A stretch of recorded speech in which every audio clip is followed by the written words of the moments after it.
লন্ডনের নাইট ক্লাবে হামলার মামলায় নতুন মোড়। আদালতে অপরাধ স্বীকার করলেন মার্কিন পপ তারকা ক্রিস ব্রাউন। গুরুতর সব অভিযোগের মুখে দাঁড়িয়ে শেষ পর্যন্ত আইনি লড়াইয়ে কৌশল বদলালেন এই বিশ্বখ্যাত গায়ক। বিস্তারিত প্রতিবেদনে।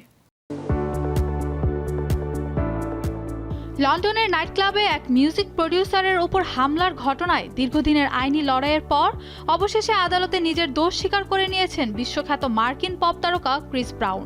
লন্ডনের সাউথওয়ার্ক ক্রাউন কোর্টে অনুষ্ঠিত এক শুনানিতে ৩৭ বছর বয়সী এই গায়ক প্রকাশ্যে সহিংস বিশৃঙ্খলা সৃষ্টির অপরাধ মেনে নেন।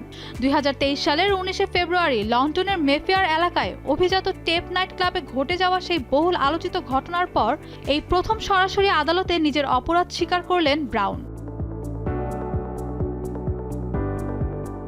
ঘটনার বিবরণ অনুযায়ী নাইট ক্লাবে একটি অনুষ্ঠান চলাকালীন মিউজিক প্রডিউসার আমাদু ডিয়াওয়ের ওপর কাচের বোতল দিয়ে হামলা চালানো এবং তাকে মারধরের অভিযোগ উঠেছিল। প্রাথমিকভাবে ক্রিস ব্রাউনের বিরুদ্ধে মারাত্মক অস্ত্র ব্যবহার করে গুরুতর শারীরিক আঘাত করার মতো বড় আইনি অভিযোগ এনেছিল পুলিশ। তবে আদালত শুনানি চলাকালীন ব্রাউন তা অস্বীকার করলে রাষ্ট্রপক্ষ সেই গুরুতর অভিযোগগুলো প্রত্যাহার করে নেয়।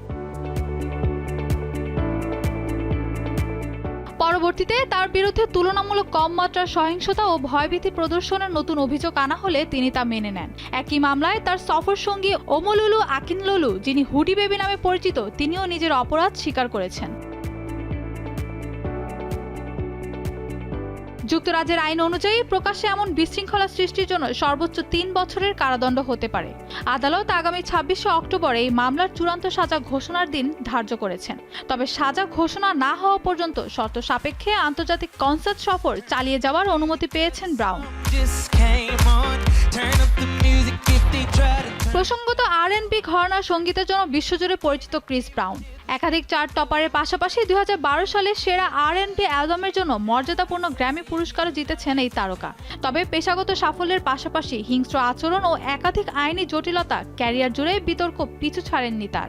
আদালতের বাইরে সেদিনও ভক্তদের উপচে পড়া ভিড় থাকলেও আগামী অক্টোবরের রায় তার এই আলোচিত ক্যারিয়ারে কেমন প্রভাব ফেলবে সেটাই এখন দেখার বিষয়। Mahbuba Mustarin, showbiz tonight.